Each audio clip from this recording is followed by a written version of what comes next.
Hello and welcome to Crucible of Words for more dedicated legacy action. That's right, it's Green Black Turbodepths time again, my beloved deck that I play quite a lot on this channel, and I have a lot of content dedicated to it on my Patreon. This is very much my jam. For those who are unaware, this is a deck that features this as basically the only win condition. So this makes you a 20/20 flying indestructible creature when it has no counters on it and it enters with 10 counters. Hexmage takes off all the counters, gives you a 20/20.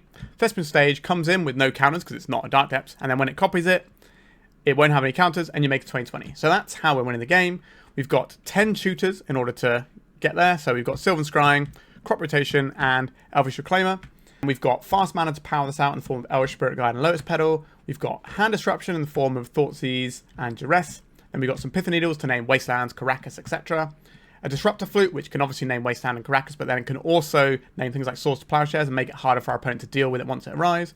And a couple of Not of This World to protect our creature once it's arrived. That's pretty much it.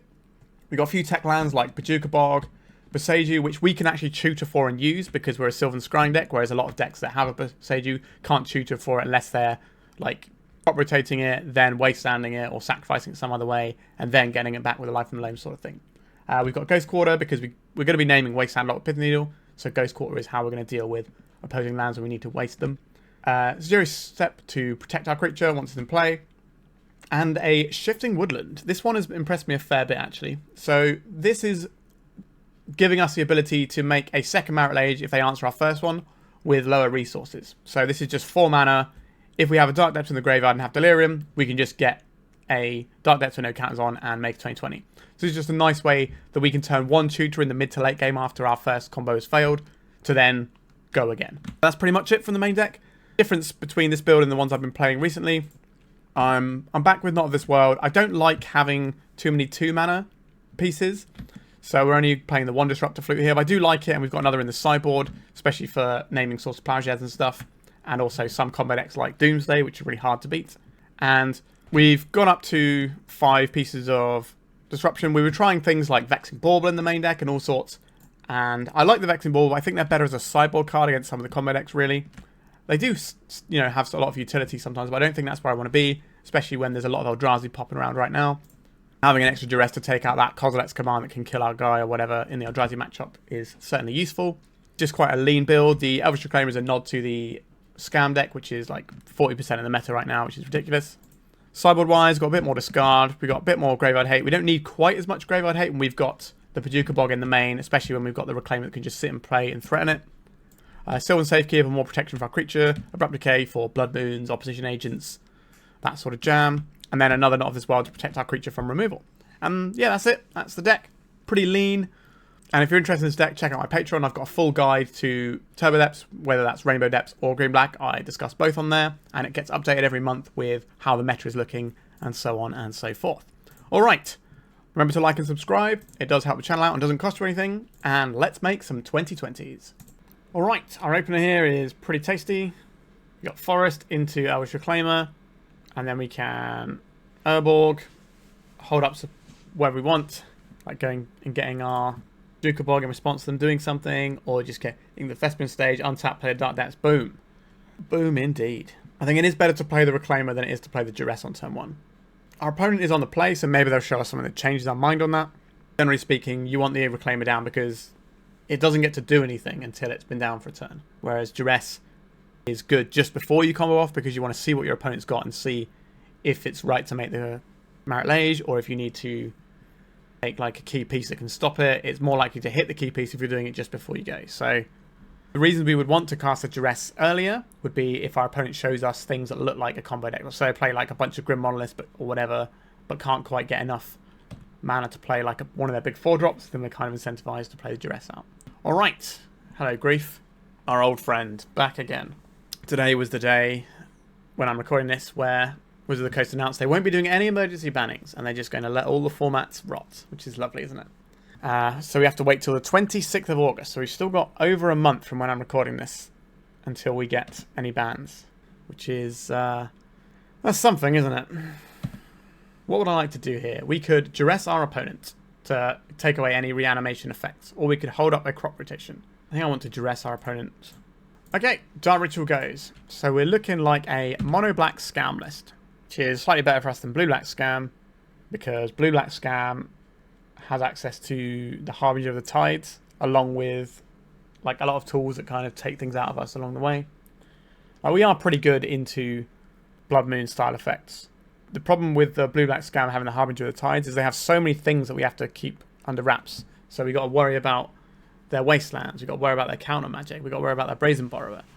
It's still pretty even against the Blue-Black Scam decks, but even so, their good draws beat basically everyone. So our opponent has a very nice swamp as well. Always appreciate the good arts. A Disruptor Flute. Okay. I'm a little bit worried about our opponent having an opposition agent here, so I don't want to crack our Verdant Catacombs. So I'm kind of hoping our opponent gives us a window where we can crack our Verdant Catacombs. Right, just a swamp. Now I can play this out. So there's two cards I care about at this precise moment in time. That is Opposition Agent and Shoulder's Edict. If we make Shoulder's Edict cost 3 more, if they find a land next turn, they can do it anyway. If we name Opposition Agent here, we just stop the Opposition Agent from messing with us at all. Okay, I will crack this now while our opponent doesn't have the mana for any Opposition Agent stuff. We will get our Forest, which is a Bayou because of the Urborg.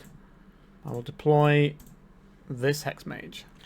In our opponent's turn, in their upkeep, we will make it to dodge Wasteland. We don't have a good answer to Shoulder's Edict other than just re-comboing, which we can do with what we have here. And we can do that next turn. Cycling of a Troll. That tends to suggest that they're not just dead. Otherwise, I think you scoop it up. So I'm expecting to see the Shoulder's Edict here.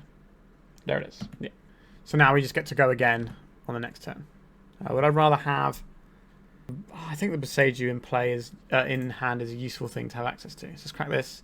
Plus a Bayou. Crop rotate away this Bayou. Let's get a Dark Depths. Let's crop rotate away this Forest, I think is the correct thing to rotate here. We go and get the Thespian stage. And then our opponent's upkeep, we make another one to dodge the Wasteland. So our opponent has another Shoulder's Edict. That is obviously becoming quite the problem for us. Alright, they didn't have it. They don't have Sculpt or anything, so it's unlikely they have a second one. And that is the play that's available to us. So what are we worried about? We are worried about Opposition Agent and Shoulder's Edict. Not of this world, does not do anything here, so they can go out. The Duress and Safekeeper, these can be things we use to mess with our opponents. Sorry, not the Safekeeper, just the Duress to rest with the Shoulder's Edict. We do not require the Disruptor Flute here. Yes, it is useful to have more Pithing Needles, but our crop rotations are going to resolve, so we can kind of play around Wasteland that way a little bit. How many Abrupt Decays do we need? It's just an Opposition Agent, so it's easier to play around than like a Moon effect, where you basically don't play around it, you have to answer it. We want to keep all of our Scarred in. We want to keep all of our fast... Do we need all of our fast mana? Potentially. I think we can probably trim. If our opponent's running Vexing Bauble, we'd probably trim 1 and 1. We could board in the Faerie Macabres, but I don't believe our opponent is on an Entomb deck. But we already have Graveyard Hate in the main deck. That will resolve because our opponent is not a counterspell deck. My personal thoughts about playing mono black at the moment is that Dark Ritual is a trap, which is a weird thing to say. Okay, this is a weird hand, isn't it? Any black mana, and we can do stuff. If we just get Grief and they take our Lotus Petal, then what are we doing, right? So I think we should mulligan this one and try and have a hand that does stuff. This has 2 Thoughtseizes. No green mana, but any green mana gets us towards where we need to be. Alright, I'll keep this one. We're just trying to draw land, which is the most abundant thing in our deck. What are we throwing back here? Can we keep the double Thoughtseize? We probably have to keep the... I think we get rid of the Decay so they can't take both of our crop rotations here, so our hand is relatively grief-proof. Right, an Urborg. This is what we play out instead, because this enables Vampire Hexmage to draw for next turn. Let's see what you're working with, opponent. Barrogoyf, Entomb, Opposition Agent. Opposition Agent here is obviously a bit of an issue for us. Barrogoyf, weirdly, is kind of annoying too. I think they will play out the Opposition Agent first. We've already named Opposition Agent before. Alright, so I think we just take the Oppo Agent here, so that our spells actually work. Right, they're going to entomb something into the graveyard now. They don't actually have a way to leverage it just yet, but the One Ring can certainly help them draw towards it. Barrogoyf also self-mills them. So to finish my thought from earlier about why I think Dark Ritual is a trap in mono black is, in the meta right now, you kind of need all your cards to do something because you're often getting them plucked from your hand, and that isn't where you want to be. So if we play out the stage here, And then we can Thoughtseize our opponent. This will grow the Barragoyf. I was kind of hoping for something a little bit better than what I'm seeing here. We don't want our opponent to have double One Ring. So we will take one. But yeah, so at the moment, I think you just want stuff to go up the curve and be useful in play. That's my take on playing Mono Black at the moment. I'll play some more Mono Black on the channel soon. I enjoy it. I think last time I played it with my little build that I spent a long time building, we went 4-1. Pretty reasonable. This Barragoyf is hitting hard. I do like the Barragoyf. I think it's a really cool card. So they can go and get the Grief here. They want to attack our hand. They do have like Archon of Cruelty as well. That's what they got off the Entomb. Okay, they got a Grief. Grief doesn't stop us from comboing next turn. Haven't seen any Wastelands yet. Right, you can take one of our crop rotations. Weirdly, this hand would have worked out if we'd have taken the Barragoyf better than taking the Oppo agent. But we didn't know that at the time. Felmire. So we know what's in our opponent's hand here, and they're about to play it. This means that the fog isn't going to be on the turn when we actually have our creature, which is always gives us a little bit of leeway. Duress that we don't have time to cast right now. So if we do we think our opponent is playing Wastelands alongside the Ancient Tomb Dark Ritual deck? I don't think they are. There's a swamp. That's not a Wasteland. Maybe we can board out some Pithing Needles if this goes to game 3. Also, our opponent has put themselves into one-shot territory. Although they can gain 5 life actually off the Barragoyf. But if they attack into us, we can block the Barragoyf. Let's see what they're up to. Another copy of the One Ring, you say? Okay. This is just to get the fog effect. They probably keep the one with 2 counters on here. That's what I would do. No, they kept the new one. They'd rather have 1 card now than 3 cards next turn when they've got a shield of protection. Okay. Can't say I agree with that, but... So we get to... No, this doesn't have Menace, right? It's just Death Touch Lifelink. Let's make our friend, a guy. They gain 5 here, but we take their creature off the board. And we stop them drawing a bonus card. We can't duress them. Can't do an awful lot of anything. We just got to hope that our opponent bricks off this One Ring. I guess the Pithing Needle stopping the One Ring is okay, but it's not the card draw from the One Ring that actually jams us up the most. It's the fog effect. Now, obviously, them drawing lots of cards, if they find a Shoulder's Edict here, that does jam us up a whole bunch.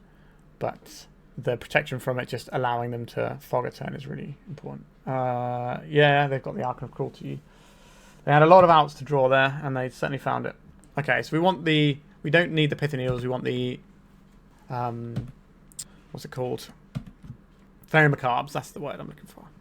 Alright, so I think we are in some amount of trouble here. I don't believe our opponent's running Wastelands, though. Dark Ritual, sure. A Barragoyf. Okay, so we are dead next turn. We were dead to just the Archon anyway. We don't have anything in our deck that actually wins us here, so we can just scoop it up.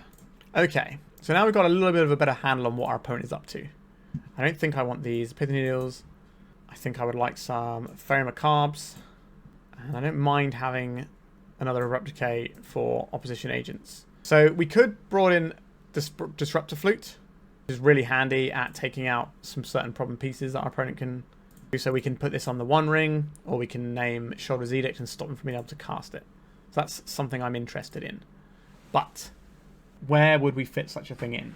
Because we kind of want to take up their big end with our discard and their Shoulder's Edict. I think that's how we're going to fight Shoulder's Edict, is with Duresses and Thoughtseize rather than Disruptor Flute, because they have a lot of mana in their deck. So I think I'm okay with this. We're also on the play here, which is good for us. Okay, this hand does the thing. So because we're not fearing Wastelands anymore, based on what you've seen so far, I think we lead off on the Duress. If our opponent's hand is like savagely good, then okay, that is not what I would describe as a savagely good hand. So if we take the Dark Ritual, they can't opposition agent. If we take the Reanimate, so kind of ends up the same both ways, right? If we take the Reanimate, our opponent Dark Rituals and puts an opposition agent into play. If we take the Dark Ritual, our opponent probably pitches the opposition agent to the Grief and then reanimates it. So we lose the Duress and the crop rotation.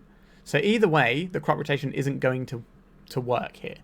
It's a case of what would I rather see in play? I think I would rather them not have the opposition agent in place. So I think we take the Dark Ritual on that plan. Does mean we're probably going to get bopped by the Grief, which is going to take out our crop rot and potentially our Duress as well. But our top decks are going to be better without an opposition agent in play. Now, the other option they have here is to... Oh, they drew a Shoulder of the Apocalypse. Well, that's terrible news for us. I was going to say the other option we have was to let... Oh, dear. Yeah, so the other option our opponent could have had there, if they drew like a land or something, was to not Grief this turn and then opposition agent the next turn. So we lose all of the cards in our hand, basically, that aren't lands. But now we have a window here where we can crop rotate around the opposition agent if we draw one. And we have drawn one. So that's nice, isn't it? So we play this out. We cast our crop rotation. We go and get the Thespian stage. Next turn, we play the Yavimaya. And now we don't have to worry about the opposition agent. Oh, crop rotation. How many jams have you helped me out of over the years? Yeah, our opponent acknowledging that we got somewhat lucky there. Now, we do have other draws that would have been reasonable then. So any sort of, we did have other stuff that would work. So we could have drawn a Sylvan Scrying, because we had the Bayou in play. We could have just played the Yavimaya, Sylvan Scrying, and that would have been fine. But it would be slower. All right. Yeah, we had a little bit of banter with our opponent there. Like, yes, it was a good draw, but our deck is packed full of things to combo with what we're doing, because we are a linear combo deck. So drawing another crop rotation, we could have also drawn the Sylvan Scryings. We could have drawn the Elvish Reclaimer, which is probably not so good into the opposition agent right there. They just slam it next turn. So yeah, it was probably basically we had, what, 7 draws that were 7 plus the 4 Thespian stage. That's 11 draws out of like 50 cards. So that's like 1 in 5. That's better than 1 in 5. All right. That is the first round. Let's go to round 2.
Sorry, I've had my mic muted because I was coughing and I forgot to put it back on.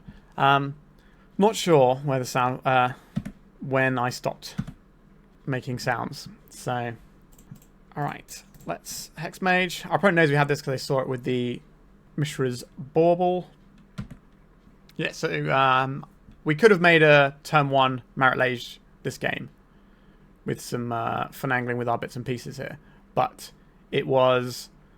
Okay, we just won the game. But it was better to Thoughtseize because our opponent presented potential for a turn 2 win there. Okay. Chain of Smog, you say? I think I do not require these Pithing Needles, but I would like to have some Abrupt Decays and Duresses. Is our opponent like a Reanimator deck with Chain of Smog? I think they're like a Storm deck with Chain of Smog, however weird that sounds. Not of this world, it's unlikely to do anything in this matchup. The Vexing Bauble looks actively good, considering some of the things we saw. So we could have Disruptor Flute naming Smog to make it harder to cast. That is certainly something we're allowed to do. I don't think we need a Ghost Quarter for this matchup. I want to fit in these baubles. And I don't necessarily want to do it at the cost of this Disruptor Flute, but maybe we have to. We don't know if we need a Bojuka Bog, because I think our opponent might have like a Stormcover deck with a Gaia's Will line. Are they likely to be killing our creature? No. I think we'll take out a Sejiri Steppe here to afford this bauble, and then I guess we probably are just getting rid of this Disruptor Flute. And then we get a bit more information about our opponent's deck, and then we can change. Like, there might just be a full-on Turbo Smog list. That is certainly a thing that they could be doing. Let's probably get around to playing some Turbo Smog Depths at some point. It's been something I've been mulling around as a bit of fun to play, so we'll give that a whirl. This hand will require a little bit more mana, but we can Sylvan Scrying to get that mana. So I think this is okay. Like, the Vexing Bauble feels like something we actively want to have, as does the Abrupt Decay here.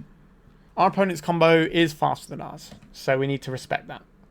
An Underground Mortuary. Okay, so our opponent can kill us on the next turn, right? If they have Dark Ritual, Chain of Smog, and Witherbloom Apprentice off of a swamp or something, then we are in a spot of bother. We're going to play out the zeros now anyway. So maybe the Vexing Bauble is something we shouldn't really have on the draw. Sorry, on the play. Don't really need another Vexing Bauble right now, but here it is. Okay, so I think we're just going to hold up with the aim of getting a Bayou, using our Spirit Guide to Abrupt Decay our opponent's guy if they go for it. They didn't go for it. Well, now what am I doing? I just kind of sat here like a lemon.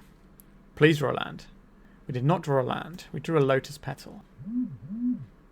This gives us a 20/20. Our opponent did not kill us last turn.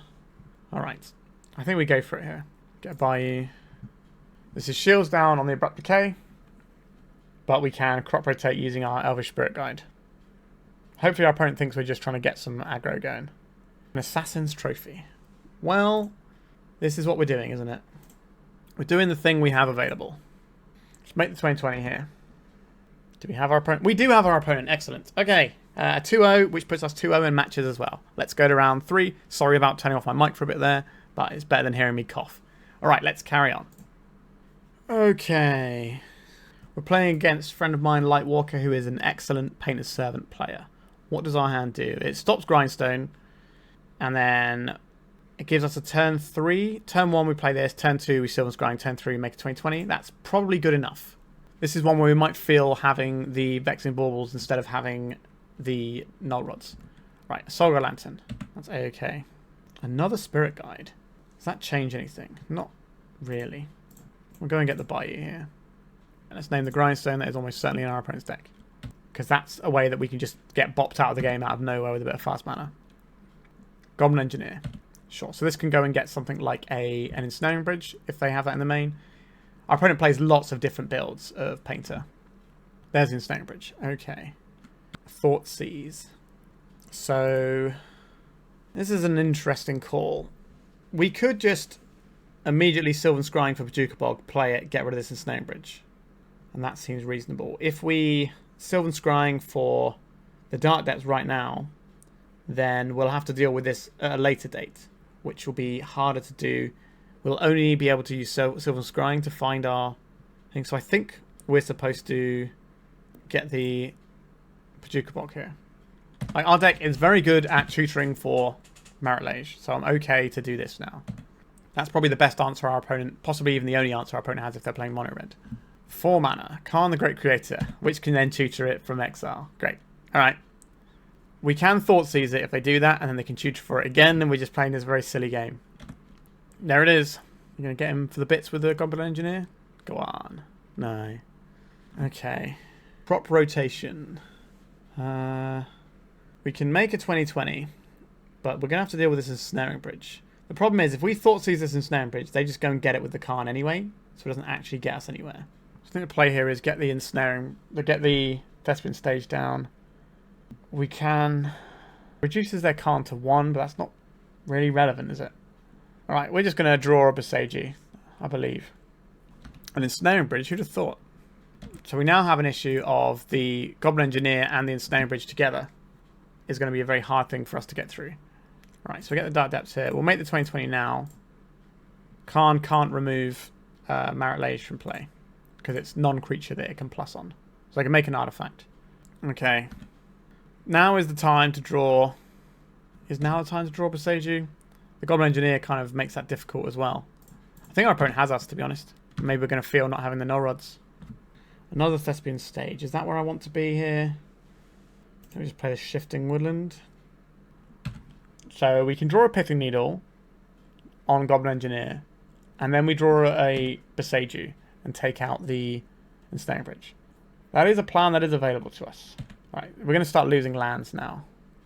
Maybe we're not supposed to play the Shifting Woodland out, because we only need 1 green mana to play the Boseiju, but we do need the mana to play the Pithing Needle. Yeah, I think our opponent has us here. It's going to take a little while. And then the turn after, they can just go and get the Lattice. Again, we can beat Lattice because we have Elvish Spirit Guide in our deck. But things are looking awkward for us. Yeah, we shouldn't have played the Shifting Woodland out. That was an error. I don't think it's going to make any difference. Alright, the Vexing Bauble. That impacts our Lotus Petals, which don't make mana under Karn anyway, so that's not really an issue. Pithing Needle. You're not a Pithing Needle. Do I want to play... I guess there's still a reasonable amount of this game left to play, unless our opponent just goes Mycosynth Lattice here. And then we just are pretty much stone cold. So they're going to be drawing a bunch of cards. 1, 2, 3, 4, 5, 6. Surely they've got a Lattice in their deck.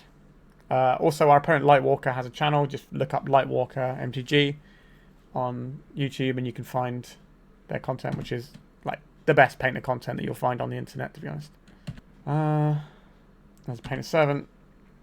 So things like Pyroblast are now live to take out our Pithing Needle. This makes me think that our opponent doesn't have Lattice Lock in their sideboard. They could have just got the Lattice Lock here. And they're drawing a card of the Bauble, that's fine. They will eventually win this game. We don't have a lot of time to find the things we need.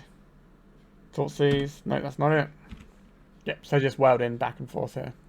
I just get a tiny bit of information about what our opponent's got in their particular list, because they run so many. I'm pretty confident that they're a mono-red list. Our opponent's just messing with us now for fun. Which is fair enough. So they get the Grindstone next turn and we're dead. I guess we have 1 turn to draw a Pithing Needle, and maybe that keeps us alive for another turn, if you can call this living. Yeah, sure, have your 2 damage. I don't really care at this point. I think we're just ready to scoop it up. Like, we should be blocking there, but... Oh, something exciting's happening. Copying the Goblin Engineer. I'm tutoring on. They can just kill us right now. Oakley dokley. So, I would like some Abrupt Decays. And I would also like the Disruptor Flute. The Knot of this world is not really going to do very much. Our opponent's probably not going to answer our creature at any point. Duress is sometimes good and sometimes not so good. It's kind of an awkward one. I don't believe we need the Sejiri Steppe here. We do want the Ghost Quarter. I'm not big into these Lotus Petals when we're facing down Karns. Do I want some more Duresses? I don't think so. I'd rather have the thing that's better if we draw it afterwards type. We could board in Faerie Macabre with Welders, but I don't think that's necessary when we're boarding in Abrupt Decays and we've got 6 Needle effects. So Painter is a decidedly good matchup for us, but I would normally be running 4 Null Rod effects in my sideboard. So if we're going to get punished for not having them, maybe that tells us we do need them and they are just better than Vexing Baubles. What does this hand do? We can find the Dark Depths at some point. We just need a 2nd black mana. This is fine. Our Shifting Woodland comes in on tap. This is a new addition I'm a big fan of. I think it's a cool card. I don't think it's necessary to play. It kind of is treated as another piece of protection is how I see this card, because it's another combo attempt. So it's kind of like going again, but it doesn't work with all the resources you have, sort of thing. I wouldn't say it's like a core part of the deck or anything. All right, so we'll play out our Bayou to begin with. We have access to, if we draw Dark Depths or the Urborg next turn, then we can just make the Hexmage straight up. Painter's Servant. That is an interesting one, because this gives them access to Pyroblast effects. A Sylvan Scrying. Does our opponent have the mana to go off? They would need another Soul Land. It's certainly possible that they could go off next turn. But if we're Sylvan Scrying, what are we... If we're just playing the Pithing Needle, I guess we hold up the crop rotation. It's not the end of the world. Right, let's do our due diligence here. And just name the Grindstone. And pass.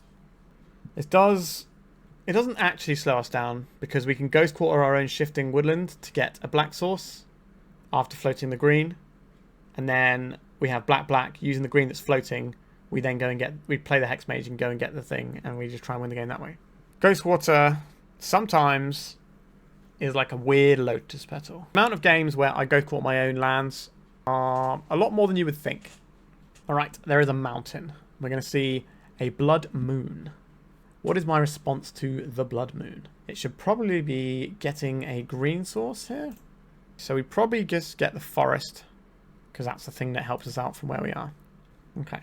That shuts off our opponent's own sagas, but we don't care too much about. But they obviously don't care too much about that because this has quite an impact on what we try and do with our deck.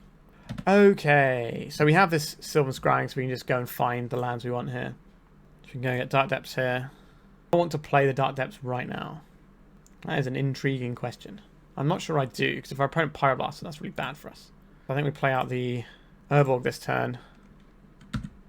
This time we play out the Dark Depths and Tutor, Sylvan Scrying, or maybe we don't even do that. We kind of need an Elvish Spirit Guide, so we don't expose our Dark Depths to Pyroblast. But then our opponent, you know, they can just have Pyroblasts at the wazoo, just have another one.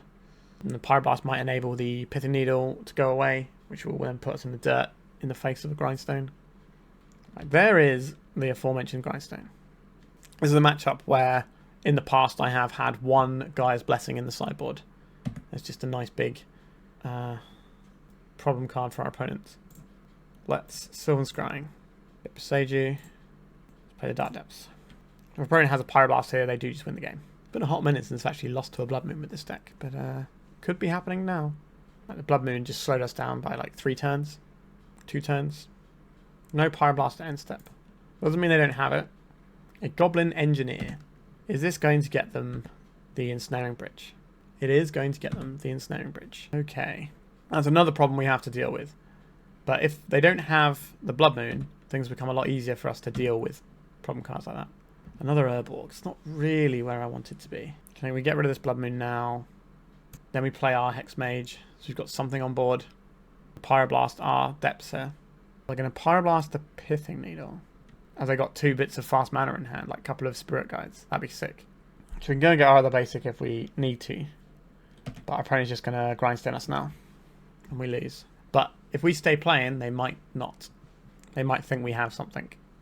Like a Gaia's Blessing. They might wait until this comes off and they can get a Solgar Lantern. Or they're just going to jam and we're done. Yeah, this matchup feels a lot worse when we don't have access to our Null Rods. But we are playing against an absolute Painter Master over there. But, yeah, maybe we do want the Null Rods back in over the Vexing Bauble. We keep trying to add all these Modern Horizons 3 cards, and I keep just wanting to take them out as time goes by. Alright, let's go to round 4. Right, we're on the play. This hand goes pretty hard, doesn't it? Alright, Devourer of Destiny. So, we play this out. Oh, our opponent is disconnected. Alright, our opponent's back now. They weren't gone for very long, thankfully. So we have a 2020 right now, which is exactly the sort of thing you want to beat these Eldrazi decks. One of the issues we have is that our opponent can play a Kozilek's Command here. What do they exile? Alright, they're just playing some Mimics, so they are dead. They can't play Kozilek's Command off of this. Let's make my beloved MARIT LAGE. And that's the first game in the books. So, our opponent is a Wasteland deck, so we would require this Disruptor Flute. Our opponent is also a deck that runs Not of This World. So that... Sorry, not of This World. That's what we're bringing in because they run Kozilek's Command. The Sylvan Safekeeper also protects against that. Pithing Needle for Wasteland makes sense. Not a matchup where we require Bojuka Bog, and Sejiri Steppe is laughably bad. That can go. Is this a matchup where we have time to leverage something like a Shifting Woodland? I'm not sure it is, but it is a green piece of mana, so I'm always reluctant about cutting that one. The Duress is fine, but I don't think that's where I want to be here. It can hit Kozilek's Command, but the flexibility of Thoughtseize to hit some of their scary boys as well makes a lot of sense. Do we want Abrupt Decay to smash things like Chalice of the Void? I don't think so. I think we can play through that most of the time. I think we will submit here. This is a turn 2 with protection, which is the right sort of speed to beat an Eldrazi deck. There is an Eldrazi Temple. Here is going to be a Guy. Hello, Guy. So because our opponent is a deck that has access to Chalice of the Void sometimes, we want to play this land out first, because this allows us to crop rotate in response to a Chalice.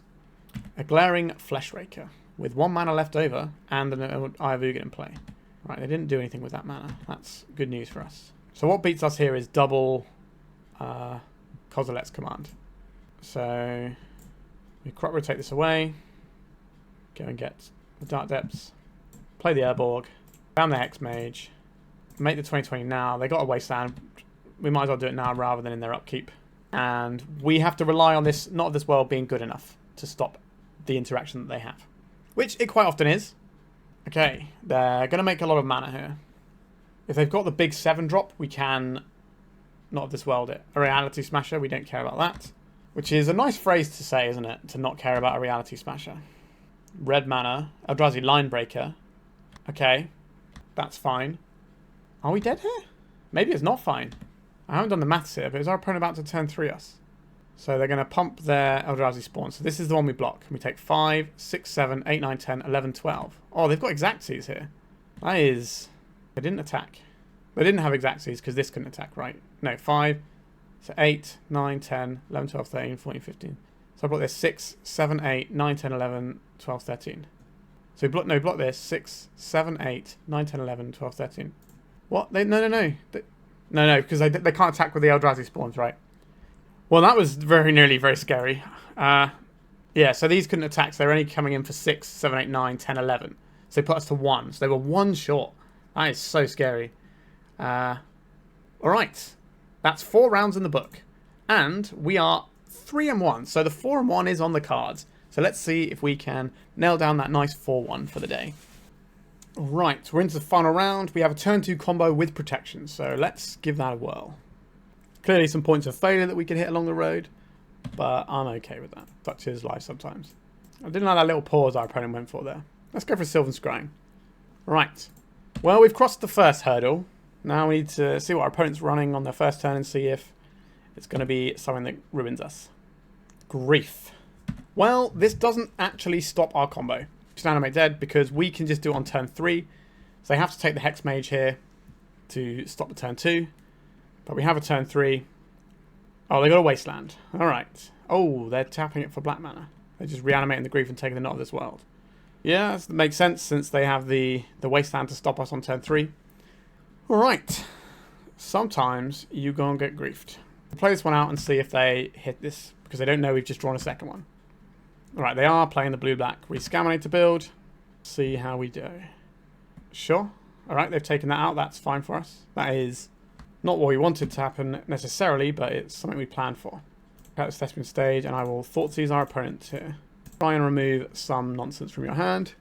We're very good against the fair side of our opponent's deck. It's the unfair side of Entomb, a giant monster that we really struggle against. Swing and a miss. So our opponent hid the relevant spell on top there. Possibly 2 relevant spells, depending on what they have. What are they going to play here? Polluted Delta. Frog? It's a frog. Alright, I think I'm going to play around the Wasteland rather than the Borrower here. Because they have 2 Borrowers in their deck, but 3 Wastelands left. So let's just do the numerically correct play. Right, you're going to have one mystery card. What is it going to be? Attack with a Grief. So they're probably on Chump Block with Frog. Brainstorm from our opponent. They've got plenty of lands they want to throw back. So this Brainstorm is going to be basically a draw 3. So I'm imagining most of these are gone now. Another Brainstorm. Alright, they're definitely gone. Apart from the one that they're about to play. Drawing a Sejiri Steppe would be nice here. We don't get to have nice things. Alright, let's remove your graveyard. You're going to pump your frog into a jumper. Jump the frog, sure. Pump into jump. Under the bus, the froggy goes. Can we dodge the Brazen Borrower? Our opponents threw a quarter of their deck, but they've also shuffled some cards back in. There's the Brazen Borrower. Now it's going to be a little bit taxing for us to get back into this one. So we cast this first. We get the harder part of our combo. We got an art. How many card types? We got Artifact, Creature, Instant, Sorcery, Land. So we could get the Shifting Woodland, but we would have to draw exactly Yavimaya for that to work. If we get the Dark Depths here, we're about to take 3 and then another 3 though. I don't know if we have an option to actually win this game. And they're about to play the Borrower as well. Okay.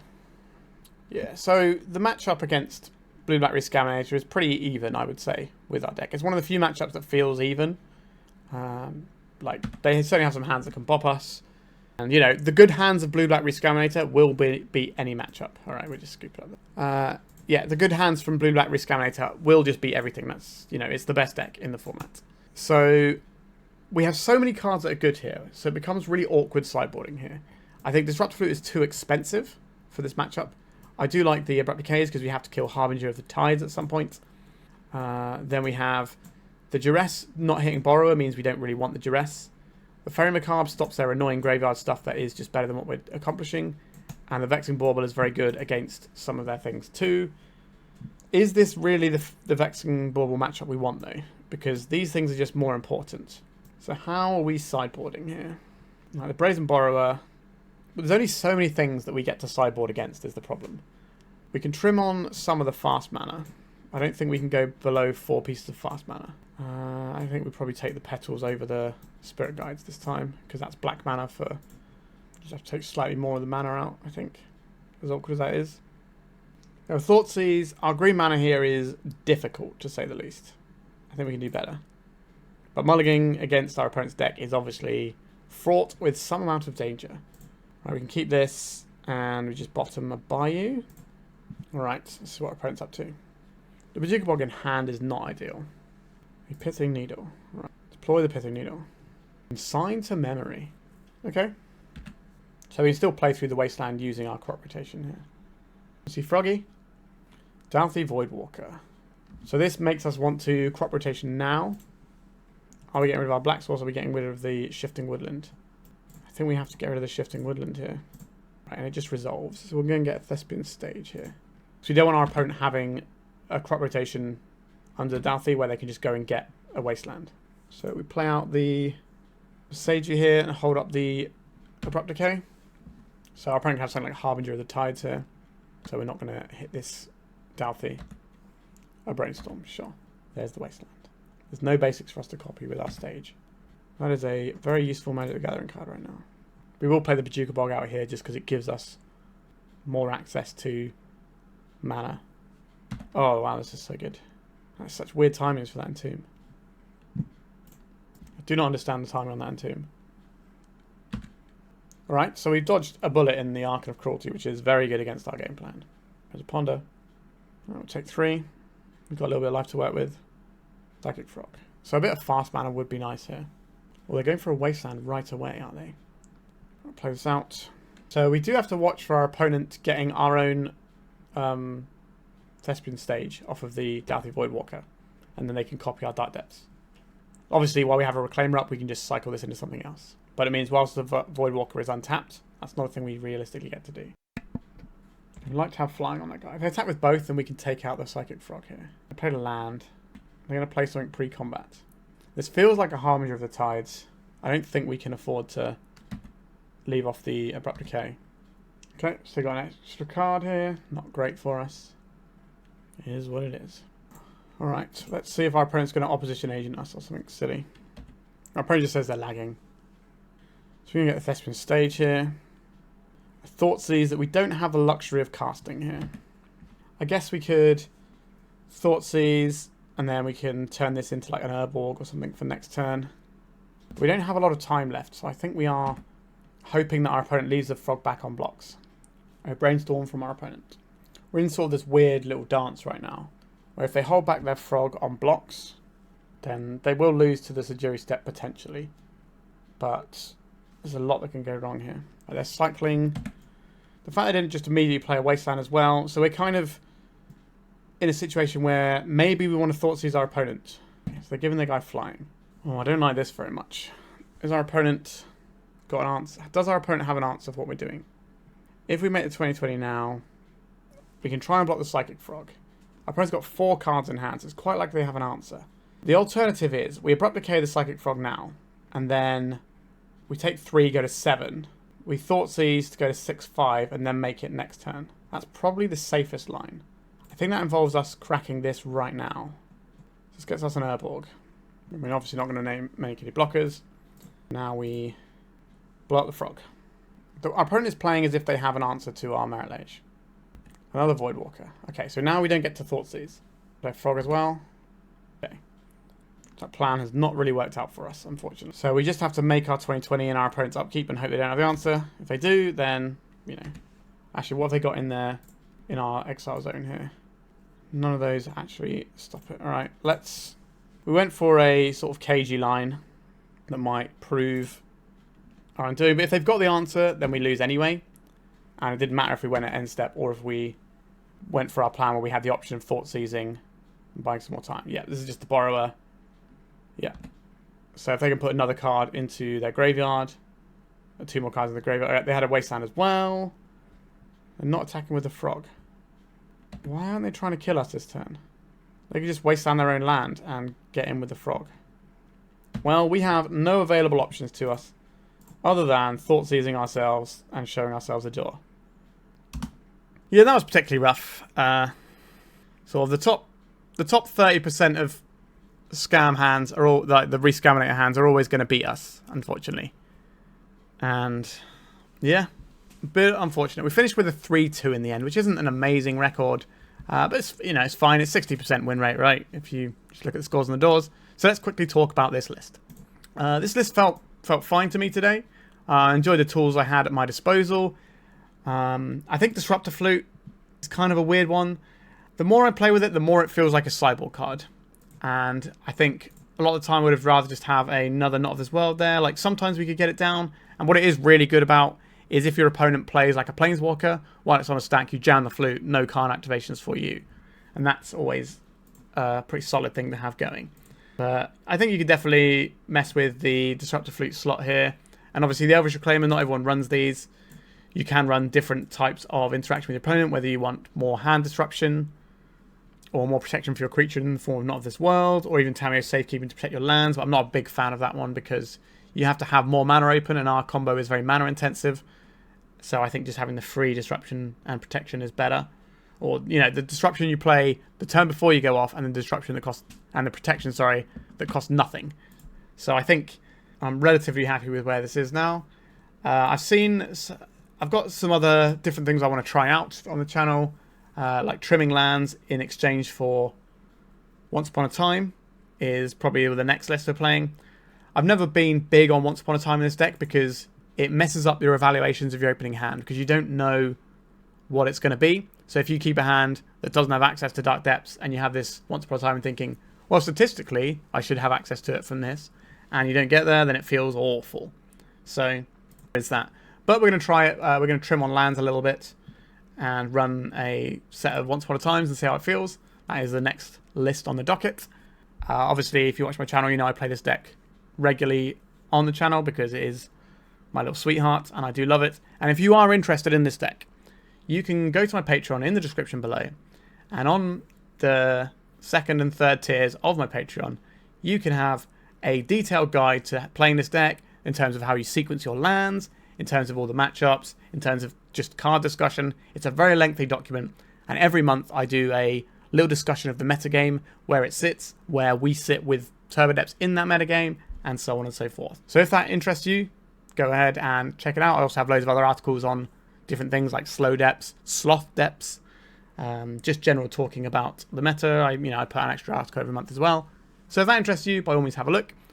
The other bit of learning from today, I think I'm off Vexing Bauble now. I think I would rather just have the Collectorus, really, or the Collectorus and the Null Rods.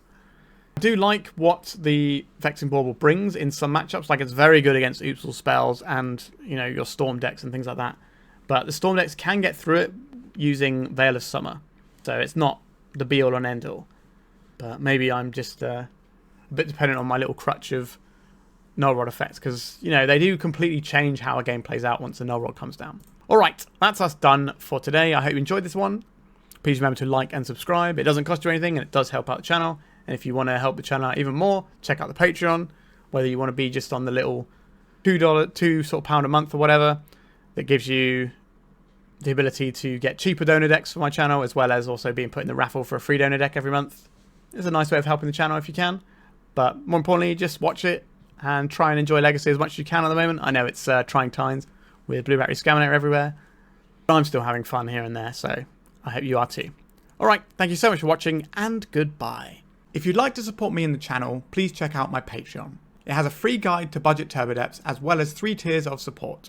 A low cost one that enters you into my monthly raffle for a free donation deck on the channel, a mid-tier subscription that gives you access to my detailed Turbodepths guide that is updated every month as well as regular articles, and lastly the higher tier gives you all of the above as well as a monthly donation deck for my channel. If you're interested in supporting the channel this way, please check out the link in the description.